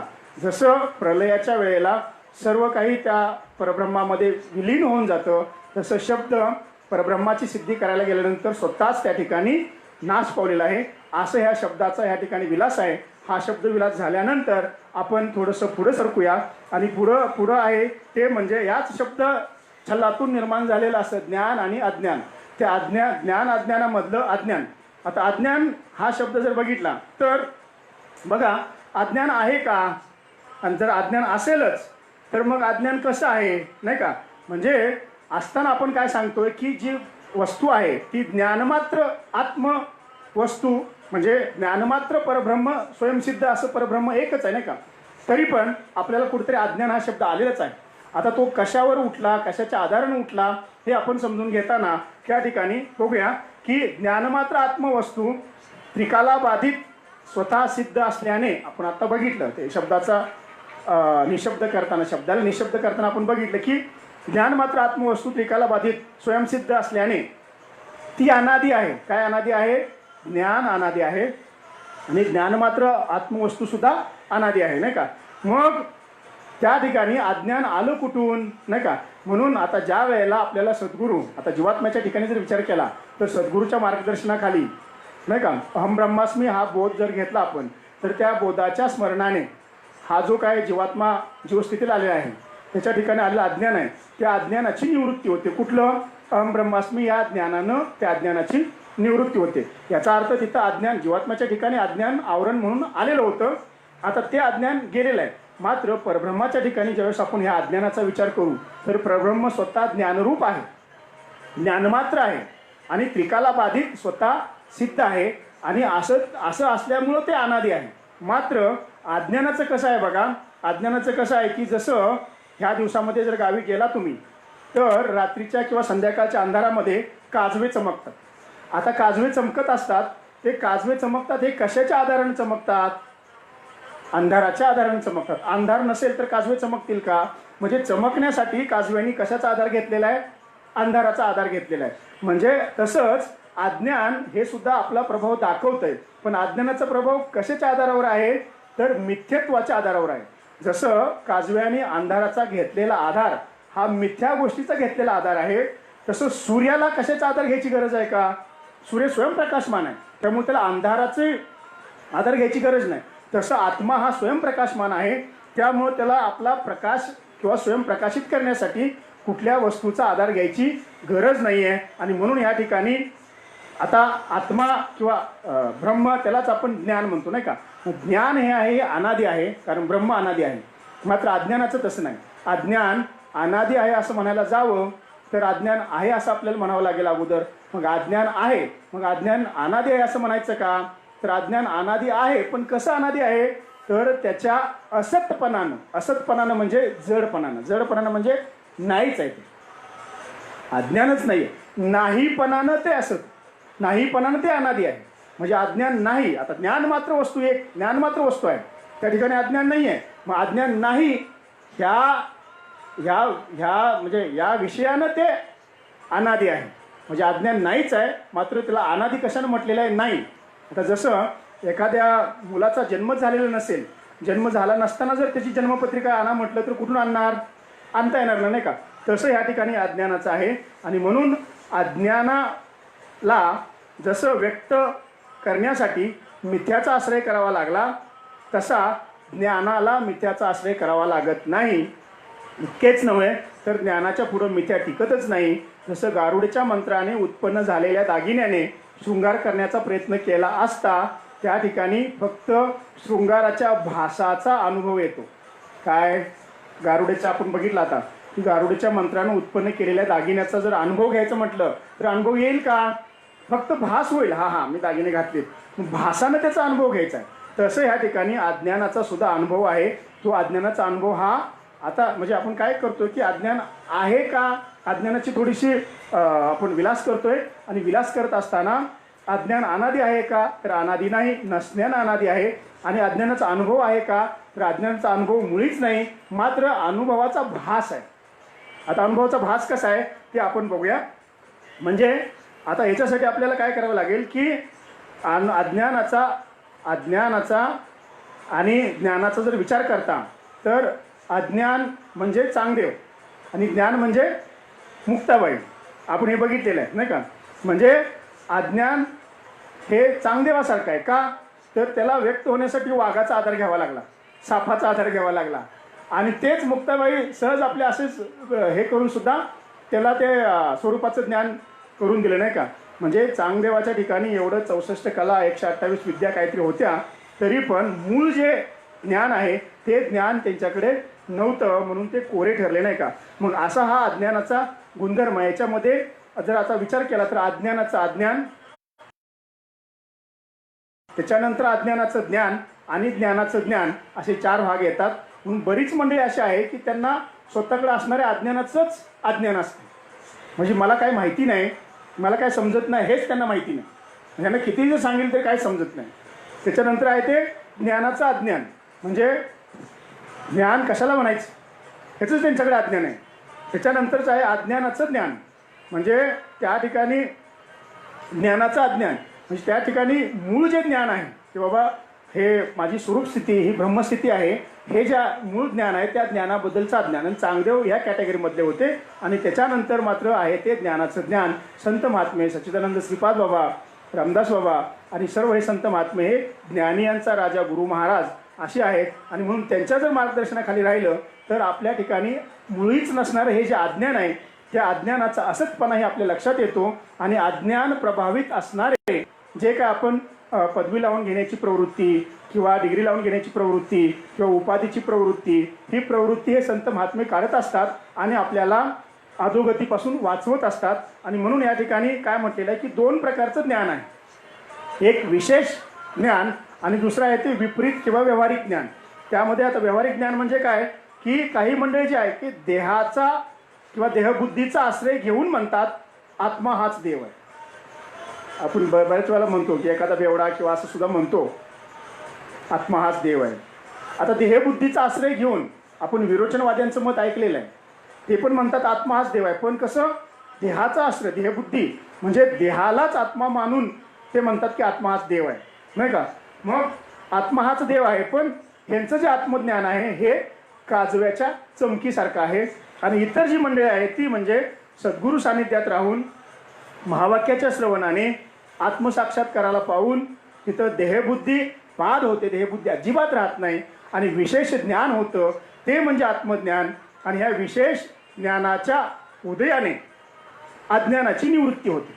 म्हणजे जे काय अज्ञान असेल त्या जीवाच्या ठिकाणी, त्या जीवाच्या ठिकाणी जर सद्गुरू सान्निध्यामध्ये सद्गुरू शानन्य शरण गेलं तर विशेष ज्ञान होतं आणि विशेष आत्मज्ञानाच्या ठिकाणी या अज्ञानाची निवृत्ती होते. आता अशी जरी निवृत्ती झाली तरी हे अज्ञान पहिलं होतं का, आहे का, आणि मग त्या अज्ञानाचा अनुभव कसा करायचा. तर बघा उदाहरण देतो आपण. बाबा नेहमी आपल्याला सांगतात की या ठिकाणी असं काहीतरी पडलेलं आहे, असं असं असं काहीतरी पडलेलं आहे नाही का, असं असं. मग त्याला काय असं सरपटणारं काहीतरी पडले म्हटलं अंधारात थोडं शांदूक प्रकाशामध्ये, तर आपल्या डोक्यामध्ये कसं येतं लगेच, काय त्या ठिकाणी साप आहे, काय साप आहे. आता झाल्या गंमत अशी की खरंच तिथं साप आहे का, खरं साप आहे का. आता हा दृष्टांत माहीत आहे असं गृहीत धरून आपण चर्चा करतोय. खरंच तिथं साप आहे का, सापाचा भास झालेला आहे. अजून तिथं साप आहे का दुरी आहे हे आपण अजून सिद्ध केलेलं नाही आहे. सिद्ध होत नाही तोपर्यंत लगेच आपल्याला काय झाला, सापाचा भास झाला. म्हणजे सापाचा अनुभव आला, कसा आला, पण भासानं सापाचा अनुभव आलेला की साप असेल तिथे नाही का. आणि जर तिथं प्रकाश टाकला, त्या दोरीवरती, त्या रज्जूवरती जर प्रकाश टाकला तर प्रकाश टाकल्यानंतर लगेच काय दोरी आहे नाही का. म्हणजे दोरीवरती सापाचा भास झाला आणि अनुभव आला सापाचा नाही का. प्रत्यक्ष साप आहे का, नाही. तसं प्रत्यक्ष अज्ञान नाही आहे, मात्र आपल्याला अज्ञानाचा भासकाली अनुभव येतोय. कसा होतोय, भासकाली अनुभव येतोय. कसा भासकाली अनुभव येतोय, अजून एक उदाहरण. आपण गावाला आता नेहमी जातो त्यावेळेला भरड जमिनीवरती लांबनं जर बघितलं तर मृगजळ दिसतं. काय दिसतं, मृगजळ. आता जळ आहे नाही का. आता जळ असेल तर त्या ठिकाणी या भगवद्भावामध्ये भास आभास या विषयामध्ये प्रकरणामध्ये विषय आलेला आहे की जर जल असेल तर त्या जलानं तिथली जमीन ओली व्हायला पाहिजे होती. म्हणजे लक्षणानं समजायचं की ते वस्तू तिथं आहे का नाही आहे काय. मात्र आपल्याला काय होतंय, ते लक्षण बघायचं नाही आणि अगोदरच अंदाज बांधायचा, अनुमान बांधायचा, अरे पाणी आहे. आता मृगजळाच्या ठिकाणी जर पाणी असतं तर जमीन ओली व्हायला पाहिजे. तिथे जाऊन बघितलं तर परत पुढे आहे. म्हणजे जमीन काय ओली होलेली दिसली नाही. म्हणजे पाण्याचा काय झाला, आपल्याला भास झाला. आता ह्या भासाला आधार काय आहे, संध्याकाळच्या वेळेला तुम्हाला दिसेल का मृगजळ, चंद्रप्रकाशामध्ये मृगजळ दिसेल का, नाही. मृगजळ दिसण्यासाठी दुपारचं 12 ते 2 ह्या वेळेचं ऊन पाहिजे. तर तुम्हाला म्हणजे तेवढ्याच वेळ, म्हणजे त्याला आधार आश्रय कशाचा घेतलाय, त्या उन्हाचा. ते ऊन परत रात्री नसणार आहे. म्हणजे असं ह्या ठिकाणी अज्ञान हे कुणाच्या तरी आधाराला राहतं आणि आपला भास करते. आणि म्हणून इथं त्याला काय म्हटलेलं आहे बघा की जसं अंधार आणि प्रकाश ह्या ज्या संज्ञा आहेत तसं या ठिकाणी ज्ञान आणि ह्या संज्ञा आहेत. म्हणजे जसं प्रकाशाच्या अभावाला अंधार म्हटलेलं आहे. अंधार आहे का, काय आहे तिथं, प्रकाशाचा अभाव आहे. प्रकाशाच्या अभावाला अंधार म्हटलेलं आहे. प्रत्यक्ष अंधार नाही आहे, फक्त प्रकाशाचा अभाव झालेला आहे.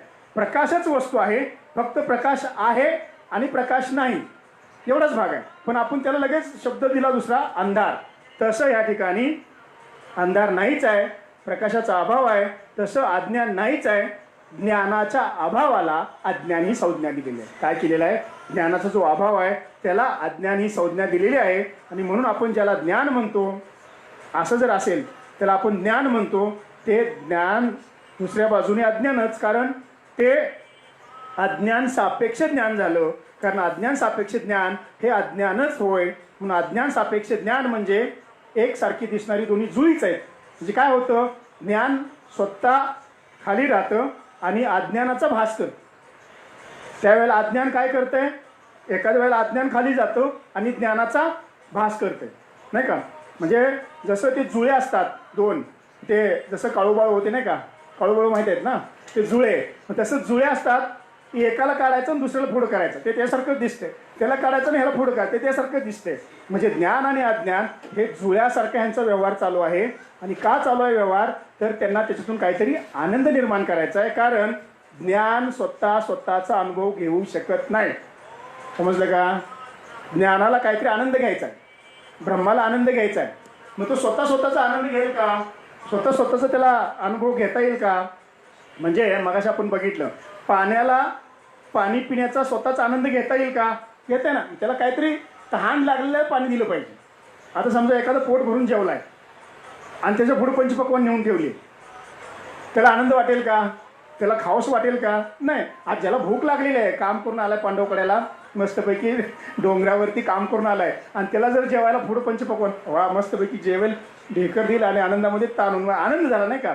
म्हणजे आनंद निर्माण व्हावा म्हणून त्या परब्रह्मानं या ठिकाणी अशी जुळी निर्माण केलेली आहेत. ज्ञान, अज्ञान, प्रवृत्ती, निवृत्ती, भास, आभास नाही का, भेद, अभेद, आणि त्याच्यातून तो आनंद घेतोय. पुढं आपण त्या विषयाकडे येणार आहे. तर काय सांगायचं इथं की हे जे असं जे आहे की हे ज्ञान, अज्ञान, सापेक्ष ज्ञान म्हणजे एकसारखी दिसणारी दोन्ही जुळीच आहेत.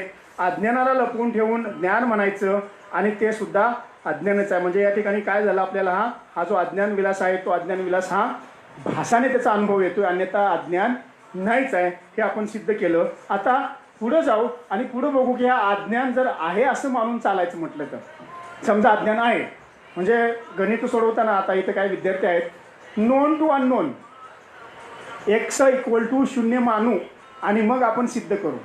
तसं अज्ञान आहे असं सिद्ध करू आणि मग अज्ञान आहे असं मानू आणि अज्ञान नाही असं सिद्ध करू. बघा आता पटतं का? बघा काय करायचं. अज्ञान आहे, अज्ञान आहे, तर अज्ञानाचा गुणधर्म काय आहे? अज्ञानाचा गुणधर्म असा आहे माऊली की अज्ञान जिथं असतं त्या वस्तूला ते जड बनवतं स्वतःसारखं. अज्ञान स्वतः जड आहे, अज्ञान स्वतः मूर्ख आहे. मग अज्ञान काय करते, ते ज्याच्याजवळ जाईल किंवा ज्याच्याकडे जाईल त्याला स्वतःला जड बनवणं. आपल्यासारखं करीती तत्काळ, इथे प्रमाण आलं बघा. अज्ञान काय करते, आपल्यासारखं त्याला जड बनवते, किंबहुना आपल्यासारखं मूर्ख बनवते. बघा म्हणजे अज्ञान काय करते, आपल्यासारखं मूर्ख बनवते. काय म्हटलं बाबांनी ते की जेथे अज्ञान असतं ते त्यास मूर्ख बनवतं. आता आपण काय मानले पहिल्यांदा, अज्ञान आहे. अज्ञान जिथं आहे त्यानं मूर्ख बनवायला पाहिजे, ते पुढं आलं पाहिजे नाही का? आता अज्ञानाची जर जाणीव नाही ठेवली आपण तर ते काय करते बघा, परत त्याला जड बनवते. असा हा अज्ञानाचा धर्म आहे. मग म्हणजे ह्याला म्हणूनच आपण काय म्हटले की जे ब्रह्माला झाकतात ते विचार म्हणजे अज्ञान. अज्ञान म्हणजे काय आहे, विचारच आहेत. पण ते विचार काय करतात, ब्रह्माला झाकतात. ब्रह्माला झाकणारे विचार म्हणजे अज्ञान. मग हे अज्ञान असं असताना या ठिकाणी आता जर बारीक जर विचार केला तर या ठिकाणी काय म्हणतात की अज्ञान जर जड आहे तर ते कोणाच्या आश्रयाला आहे, तर ते ब्रह्माच्या आश्रयाला आहे. म्हणजे अज्ञान कुणाच्या आश्रयाला आहे, ज्ञानाच्या आश्रयाला आहे किंवा ब्रह्माच्या कुणाच तरी आश्रयाला असतं नाही का? कुणाच्या आश्रयाला आहे, ब्रह्माच्या आश्रयाला आहे. आणि ब्रह्माच्या आश्रयाला असताना किंवा आश्रय घेतल्यानंतर कसं होतं बघा, त्याचं एक उदाहरण देतो. म्हणजे ते अज्ञान स्वतःचे गुणधर्म त्याला कसं लावतं, यासाठी गावाला जर तुम्ही आता ह्या पाऊस पडल्यानंतर काही दिवसांनी गेला तर पाण्यावर शेवाळ आलेलं दिसतं, बरोबर? लांबनं बघितलं तर शेवाळच दिसतं, पाणी दिसत नाही. पाणी कुणाच्या आधारानं आलं, शेवाळ कुणाच्या आधारानं आलं, पाण्याच्या आधारानं शेवाळ आलेलं आहे. म्हणजे पाण्यावर पाण्याच्या आधारानं आलं आणि पाण्याला झाकून टाकलं. हा शेवाळाचा गुणधर्म आहे, शेवाळाचा धर्म आहे. पण थोडंसं शेवाळ बाजूला केलं, आतमध्ये पाणी आहेच. मग आता समजा की असं जे अज्ञान आहे, ह्या अज्ञानानं एखाद्याच्या ह्याच्यात शिरलं नाही का? आता समजा आपण बऱ्याच वेळेला म्हणतो नाही का, काही मंडळी म्हणताना आपण ऐकलेलं आहे, आम्ही काय अज्ञानी लोक आहे, आम्हाला काय बोलता येत नाही. गावाला गेलं की नाही, अरे बाबा हे समजून घ्या विषय, आम्ही काय शिकलेलं आहे का तेव्हा, आम्ही अज्ञानी लोक आहे, आम्हाला काय कळतंय तेव्हा, आता असं म्हणतात नाही का? मग आता इथं जर बारीक विचार केला तर मी अज्ञानी आहे, आम्हाला कळत नाही, हे काय झालं, हे ज्ञान आहे. म्हणजे मी अज्ञानी आहे हे तुम्हाला समजलं म्हणजे ज्ञान. अज्ञानाचा धर्म काय, मूर्ख बनवतं. अज्ञान म्हणजे काय, अज्ञान म्हणजे असं आहे की ज्याला काही समजतच नाही. भासाभासमध्ये विषय आलाय. अज्ञान काय, अज्ञान असं आहे की त्या अज्ञानाला स्वतःला काही समजत नाही, आजूबाजूला कोण आहे त्याच्याबद्दल काही समजत नाही, स्वतःबद्दलही समजत नाही आणि आजूबाजूलाच्या बद्दल पण त्याला काही माहिती नाही, असं अज्ञान आहे. मग ते जिथं जाईल त्याला जड बनवणार. समजलं? आता जड बनवलं, आता समजा आपल्याकडे अज्ञान आले, आपण म्हणतो आम्ही अज्ञान आहे, मग आपल्याला जड बनवायला पाहिजे होतं. म्हणजे मला काय समजायला नको, मला काही समजायलाच नको, अजिबात काय समजायला नको, मी अज्ञानी आहे हे पण समजायला नको नाही का? हे तर समजलं तुम्हाला, मी अज्ञानी आहे, मला काय कळत नाही, मला काय बोलता येत नाही, हे समजलं, हे लक्षण कशाचं आहे? अज्ञानाचं आहे का? नाही. अज्ञान स्वतःला इतरांना जड बनवतं, त्याला स्वतःला माहिती नाही मी अज्ञान आहे हे पण त्याला माहिती नाही. मग तुम्हाला तर कळतंय मी अज्ञानी आहे, हे कशाच्या जीवावर झालं? याचा अर्थ तिथं हे प्रगट करणारं कोणतरी तिसरं आहे, नाही का? जसं झोप किंवा निद्रा येते नाही का कुणाला तरी? निद्रा आल्यानंतर निद्रा कुणाला येते? तिथे एक माणूस पाहिजे नाही का? त्या माणसाला ती निद्रा आलेली आहे. माणसाशिवाय निद्रा कशी काय प्रगट करणार? मेलेला माणूस झोपला असं म्हणेल का आपण? कारण निद्रा आहे, तो थोड्या वेळानं जागा होतो आणि सांगतो मी झोपलेलो होतो म्हणून. तसं नाही का? तसं या ठिकाणी अज्ञानाची ही गंमत आहे. कारण ते म्हणतं स्वतः जड आहे, त्याला काही कळत नाही, त्याला काही समजत नाही, आणि ज्याला चिकटतं त्याला जड बनवतं. मात्र ज्याला जड बनवतंय ते म्हणतंय ना मी अज्ञानी आहे. मग मी अज्ञानी आहे हे म्हणणं हे ज्ञानाचं लक्षण आहे. याचा अर्थ त्या ठिकाणी अज्ञान नाहीच आहे हे सिद्ध झालं. होते का बघा सिद्ध? आणि म्हणून बाबांनी काय सांगितलं? म्हणून सद्गुरू काय म्हणतात की ज्ञान आणि अज्ञान हे काय? शेवटी विचारच आहे. मी अज्ञानी आहे हा विचार आहे, मी अज्ञानी हा विचार आहे. आणि म्हणून सूक्ष्म जर विचार केला तर विचाराच्या ठिकाणीच ज्ञान अज्ञान आहे, बाकी या ठिकाणी ज्ञान अज्ञान नाही आहे. आणि म्हणून सद्गुरू म्हणतात सूक्ष्म विचार केला तर इथं अज्ञानाला जाणायचं आहे. जर अज्ञानाला आपण जाणलं, अज्ञानाचा धर्म जर जाणला, अज्ञाना कुणाच्या आश्रयाला हे जर आपण जाणलं, तर अज्ञान हे तिथं सिद्ध होत नाही आहे, किंवा अज्ञान आपोआपच तिथं नाहीच होतं, किंवा अवस्तू होऊन राहते अज्ञान. आणि म्हणून जर पुढं आपण गेलं तर बऱ्याच वेळेला काय होतं की म्हणजे आता जसं त्या डोळ्याला पडदा आला म्हणतो आपण, काय म्हणतो? डोळ्याला पडदा आला आहे. मग डोळ्याला पडदा आला म्हणल्यानंतर काय व्हायला पाहिजे होतं? दृष्टिमंद व्हायला पाहिजे. दृष्टिमंद झाली तर म्हणायचं डोळ्याला पडदा आला आहे, दिसणं झाले. मग समजा त्याला दिसतंय, मग डोळ्याला पडदा आला हे खरं आहे का? नाही. तसं मी अज्ञान हे समजते, मग समजते याचा अर्थ तिथं अज्ञानी असं, जसं इथं पडदा नाही हे सिद्ध होतं, तसं अज्ञान नाही तर सिद्ध होतं. मग अज्ञान नाही तर काय आहे? ज्ञानच आहे, नाही का?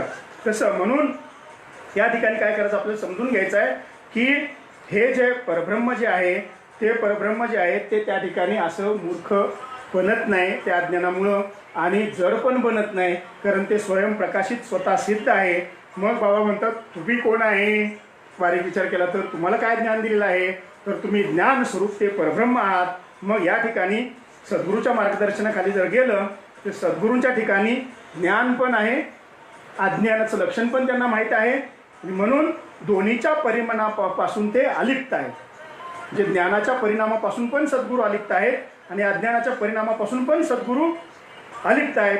आणि म्हणून या ठिकाणी सद्गुरू जर बघितलं आपण तर ते साक्षात परब्रह्म आहे, आणि ह्या परब्रह्माच्या रूपानंच आपल्याला अज्ञानाला जाणता येतं. म्हणून ज्ञान अज्ञानामध्ये सद्गुरू आहेत, प्रकृती पुरुषामध्ये सद्गुरू आहेत, गुरु शिष्यामध्ये सद्गुरू आहेत. आणि म्हणून या ठिकाणी जे काय ज्ञानयोग, भक्तियोग, विभूतियोग, सांख्ययोग, जे काय पुरुषोत्तम योग, जे काय योग आहेत हे योग सगळे त्या सद्गुरूमध्ये समाविष्ट आहेत. त्या ठिकाणी ज्ञान अज्ञान हे सगळं द्वंद्व राहत नाही. आणि म्हणून या ठिकाणी पहाटेचं जे सद्गुरू भजन आहे ते सद्गुरू भजन हे आपल्याकडून नित्यनियमित झालं पाहिजे. आणि नित्यनियमित जर सद्गुरू भजन झालं तर या ठिकाणी ज्ञान अज्ञान हे राहत नाही आहे. म्हणून जर पुढे जर विचार केला तर आपण असं म्हटलं की बाबा या अज्ञानानं परब्रह्माला झाकलेलं आहे, नाही का? तर ज्ञानरूप आत्म्याला झाकलं किंवा जड केलं म्हणजे ज्ञान अज्ञान भेद न राहता एक अज्ञान शिल्लक राहायला पाहिजे होतं, पण एक अज्ञान शिल्लक न राहता त्या ठिकाणी समजलं की बाबा या ठिकाणी अज्ञान आहे, किंवा मग अज्ञान आहे असेल तर ज्ञानाच्या ते प्रतीतीला येतं, म्हणजे ज्ञानानंच समजतं की हे अज्ञान आहे, नाही का?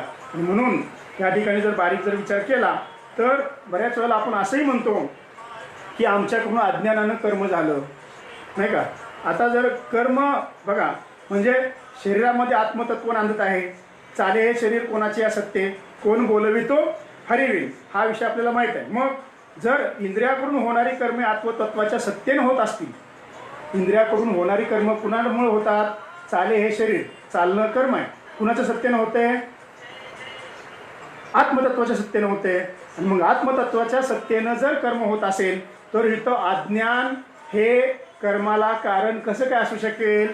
नाही का. म्हणून कर्मास कारण अज्ञान होऊ शकत नाही. अज्ञानानं कोणते कर्म होत नाही. आपण सहज म्हणतो अज्ञानातून माझी चूक झाली, नाही का. चुकीला किंवा कर्माला अज्ञान कारण नाही आहे. म्हणून आत्म्याच्या ठिकाणी अज्ञान नाहीच आहे हे आपण सिद्ध केलं. मग जे होतं ते चूक कसं काय असेल. बारीक विचार केला तर आत्म्याच्या ठिकाणी अज्ञान नाहीच आहे. म्हणजे इथं हे म्हणजे दिवस आणि रात्र एकत्र राहतील का. बघा, दिवस आणि रात्र एकत्र राहतील का. तसंच जे विरोधी गोष्टी आहेत ते एकत्र राहत नाहीत. तसं अज्ञान हे आत्म्याच्या विरोधी आहे. कारण आत्मा नित्य ज्ञानरूप आहे, अज्ञान नित्य ज्ञानरूप नाही आहे, विरोधी आहे. म्हणजे दोन्ही एकत्र राहतील का. जसं दिवस आणि रात्र सूर्यप्रकाशाच्या माध्यमातून एकत्र राहू शकत नाही, तसं या ठिकाणी अज्ञान आणि आत्मा एकत्र राहू शकत नाही. म्हणून आत्मा हा ज्ञानरूपच आहे, अज्ञान या ठिकाणी नाही आहे, हे या ठिकाणी सिद्ध होतं. आणि म्हणून असं जरी असलं तरी आता काय होतं की हे शास्त्राचा विचार करता बाबा सांगतात की बरेच विचारवंत आहेत. आणि ते विचारवंत जसं मला सांगितलं की अनुमान हे प्रमाण होऊ शकत नाही, पण काही अनुमान लावण्याचा प्रयत्न करतात. आणि अनुमान लावण्यानं अज्ञान आहे का नाही हे सिद्ध करण्याचा प्रयत्न करतात. जसं आता आपण बघितलं, अनुमानानं अज्ञान आहे का नाही सिद्ध करण्याचा प्रयत्न केला, पण ते सिद्ध झालं नाही. कारण अज्ञान आहे असं जाणवून देणारं ज्ञानच तिथं वर आलं, नाही का. तसं काही मंडळी आहेत ते अनुमान देऊन अज्ञान आहे असं सिद्ध करण्याचा प्रयत्न करतात. जसं आता एक छोटंसं दृष्टांत येतं की आपण जर डोंगरावर गेलो किंवा झाडांच्या एखाद्या प्रदेशात गेलो, जंगलात गेलो, तर झाडं हिरवी दिसतात. मात्र झाडाच्या मुळाशी बघितलं तर तिथं पाणी दिसत नाही. समजते का. बघा, झाडं हिरवी दिसतात पण झाडाच्या मुळाशी बघितलं तर पाणी दिसत नाही. याचा अर्थ मग पाणी तर दिसत नाही, झाडं तर हिरवे आहे. मग आपण अनुमान काय लावणार. झाडं हिरवी आहेत याचा अर्थ पाणी आहेच. तशी काय मंडळी काय करतात, मग झाडं हिरवे आहेत आहे तसं हे नामरूपात्मक जगत, हे नामरूपात्मक जगत आहे याचा अर्थ त्या ठिकाणी अज्ञान आहे.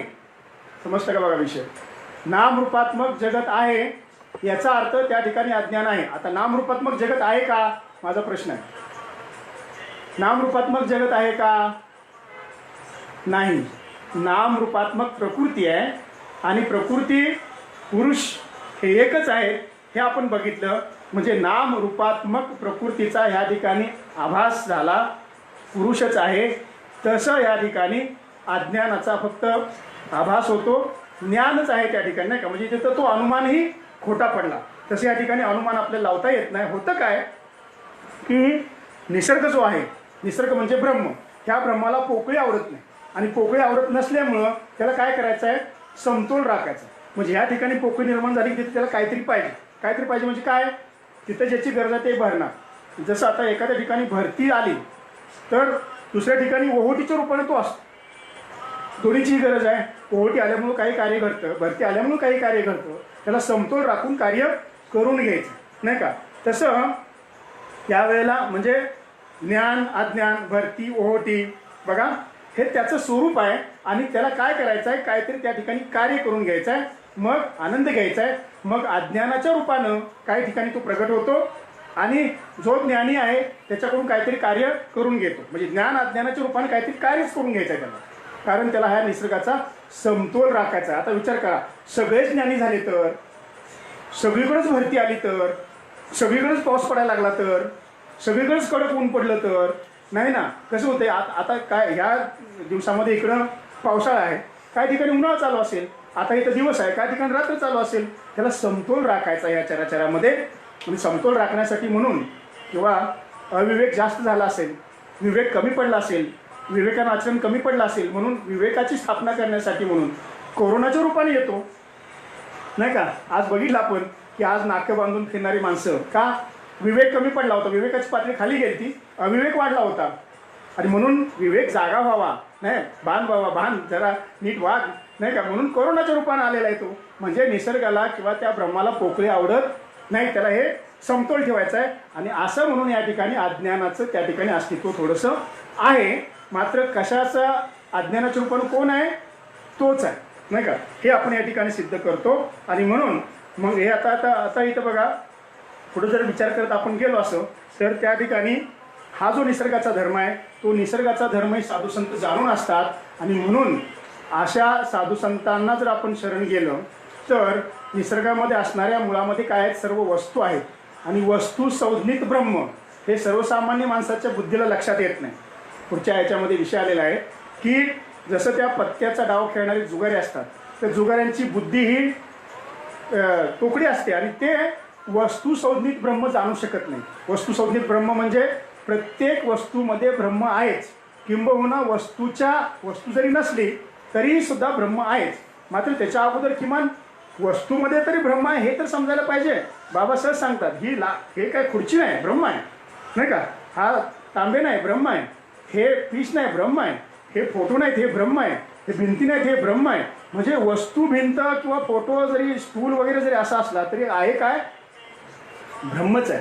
म्हणजे एकच धागा नाना परी कपडे जगामध्ये ब्रह्म दिसे उघडे हे असं आहे. मात्र असं सर्वसामान्य बुद्धीला अनुभवाला येत नाही. त्यासाठी वस्ताद बुद्धीच्या संताला शरण गेलं पाहिजे. कारण वस्ताद बुद्धी ज्यांची आहे म्हणजे जे अध्यात्म विज्ञानात पारंगत असणारे गुरुपरंपरेतून आलेले श्रेष्ठ अधिकारी पुरुष, किंबहुना ते पुरुषोत्तमच असतात, तेच आपल्याला हा अनुभव आणून देतात की प्रत्येक वस्तूमध्ये ब्रह्म आहे आणि वस्तूच्या नसण्यामध्ये सुद्धा ब्रह्मच आहे. किंबहुना एकच तत्व सगळीकडे पडलेलं आहे आणि ते म्हणजे ब्रह्मच आहे असा अनुभव आपले आणून देतात. त्या ठिकाणी हे जे द्वंद्व आहे, प्रवृत्ती निवृत्ती, भय अभय किंवा ज्ञान अज्ञान किंवा जे काय भेद अभेद, हे जे आहे हे सगळं त्या ठिकाणी गळून पडतं आणि त्या ठिकाणी एकच एक असा हा आत्मतत्व शिल्लक राहतं. या आत्मतत्वाच्या ठिकाणी परत कोणतरी मी पाहणारा आणि कोणतरी दृश्य वस्तू आहे, दृष्टा आणि दृश्य हे पण राहत नाही. दृष्टा, दृश्य आणि दर्शन ही त्रिपुटी एक होऊन जाते आणि ही त्रिपुटी एक होऊन गेल्यानंतर त्या ठिकाणी त्रिपुटीच्या माध्यमातून असणारं किंवा दृष्ट्यालाच फक्त ते दिसतंय आणि त्या दुसऱ्या वस्तूच्या ठिकाणी ते नाही आहे, अशा रूपानेही अज्ञान शिल्लक राहत नाही आणि केवळ ज्ञानच त्या ठिकाणी शिल्लक राहतं. म्हणून विपरीत सर्पज्ञान जे आपल्याला काही अंधुक प्रकाशामुळे झालं होतं, काय झालं तर विपरीत सर्पज्ञान आहे, रज्जू आहे दोरी, पण अंधुक प्रकाशामुळं सर्पाचा भास झाला. तसं कुठंतरी थोडासा हा अंधुक ज्ञानाचा आपल्याकडे प्रकाश नसतो. तो जर साधू संतांच्या सानिध्यामध्ये राहून जर आपण अनुभव करून घेतला त्याचा, तर विपरीत सर्पज्ञानानं रज्जूचं जे अज्ञान आहे ते सुद्धा अज्ञान, त्याचा सुद्धा अनुमानच केला. आपण अनुमानानंच म्हटलं होतं असं आहे म्हणजे साप असायला पाहिजे. तो अनुमानानं असणारं अज्ञान सुद्धा या ठिकाणी खंडित होतं. आणि म्हणून नामरूपात्मक दृश्य प्रकृतीच्या रूपानं असणारं जे काय विश्व आहे ते सुद्धा प्रकृती पुरुषाच्या निमित्ताने एकच आहे. हे जर बघितलं आपण तर या ठिकाणी अज्ञान हा शब्द शिल्लक राहत नाही, तो वासाला सुद्धा शिल्लक नाही, केवळ नित्य ज्ञानरूप अशी वस्तूच आहे. आणि म्हणून जर पुढं जर बघितलं आपण तर ज्ञानाला आता झालंय काय, मगाशी थोडंसं विचारला की ज्ञानाला स्वतःचा आनंद घेता येत नाही, हे आपण बघितलेलं आहे. मग ज्ञानाला स्वतःचा आनंद घेता येत नाही म्हणून काय करायचं, तर तेच कुठंतरी मगाशी बघितलं की तो थोडं स्वतःचा अभाव करतं आणि अज्ञानाला भासवतं. ज्ञान स्वतःचा अभाव करतं आणि अज्ञानाला भासवतं. मग अज्ञानाला भासवल्यामुळं ज्ञानाला त्या ठिकाणी अज्ञानाला काहीतरी देऊन त्याला आनंदी करता येतं आणि ह्याला सुद्धा मी काहीतरी दिलंय म्हणून आनंद घेता येतो. या देवाणघेवाणीतून जो आनंद आहे त्याच्यातून विश्वकल्याणाचं कार्य घडतं, किंबहुना निर्धारित कर्माचं कार्य घडतं.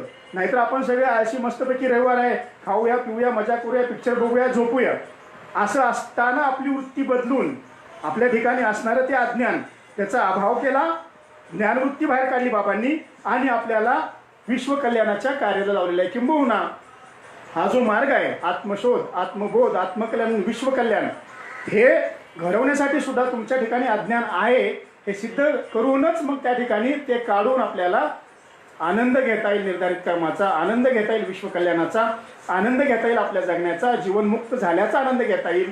हे त्या संत महात्म्यांचा उद्देश आहे. आणि म्हणून अज्ञान हा शब्द शिल्लक राहत नाही आणि असा हा शिल्लक नसणारा शब्द जर आपण वापरला तर त्या ठिकाणी काय होतं, काय पाप लागते बघा.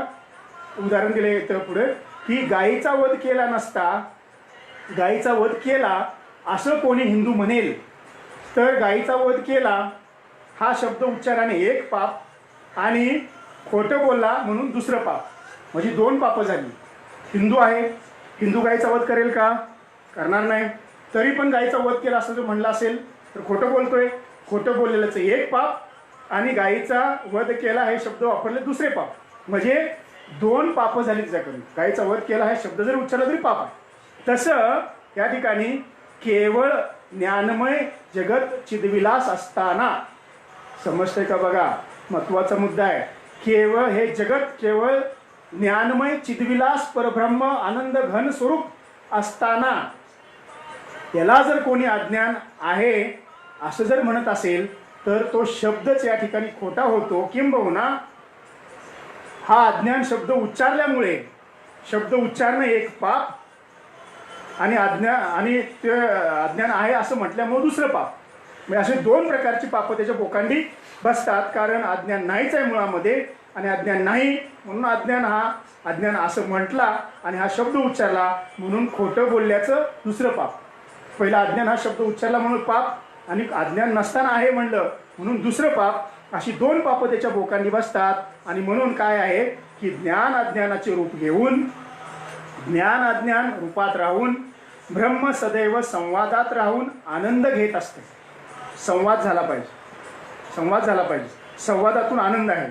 आणि म्हणून या ठिकाणी जिभेला जसं स्वतःची चव घेता येत नाही, जिभेला स्वतःची चव घेता येते का? जीभ म्हणते का फारच गोड लागलीस बाई, जीभ म्हणते का तू कडू आहेस, नाही, स्वतःची चव तिला घेता येत पण इतर वस्तूंची मात्र चव घेता येते. मग असे हे स्वरूपाची रचना केलेली आहे त्या परब्रह्मानं स्वतःच्या अंगावरती. आणि ती आपल्याला समजून घेताना जिभेला इतर पदार्थांची रुची घेता येते पण स्वतःची रुची घेता येत नाही.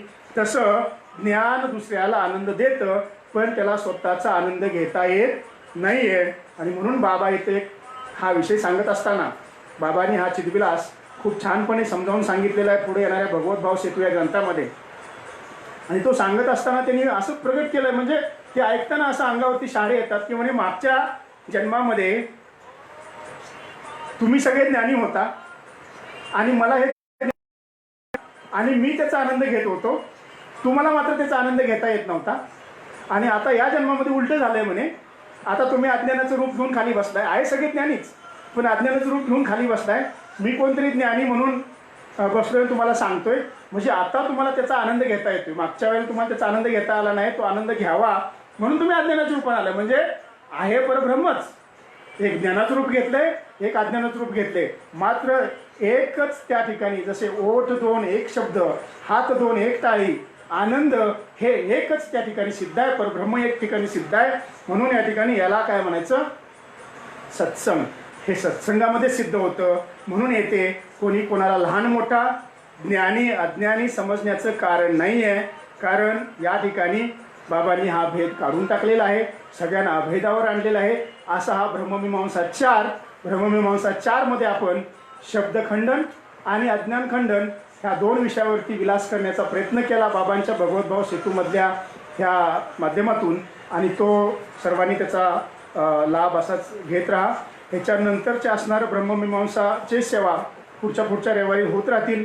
या ठिकाणी बाबांची आरती होईल आणि आरती झाल्यानंतर आजचा हा विषय या ठिकाणी संपतोय. झालेली सेवा सर्व संत महात्म्यांच्या आणि सद्गुरूंच्या चरणी अर्पण करून सेवेला पूर्णविराम देतो. पुंडलिक वरदा हरी विठ्ठल श्री ज्ञानदेव तुकाराम पंढरीनाथ भगवान माऊली ज्ञानेश्वर महाराज सच्चिदानंद श्रीपाद बाबान की जय, सच्चिदानंद रामदास बाबान की जय, सर्व साधू संतान की जय. अवधूत चिंतनम श्री गुरुदेव दत्त गोपाल कृष्ण भगवान की जय. आरती होईल. आरती भाऊराया स्वामी सद्गुरुराया सच्चिदानंद मूर्ती सांभाळ्या पूर्णिमाया भागवत धर्माचे रक्षण संतानी के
सद्गुरु समता मनोनी दास दोंडा शरण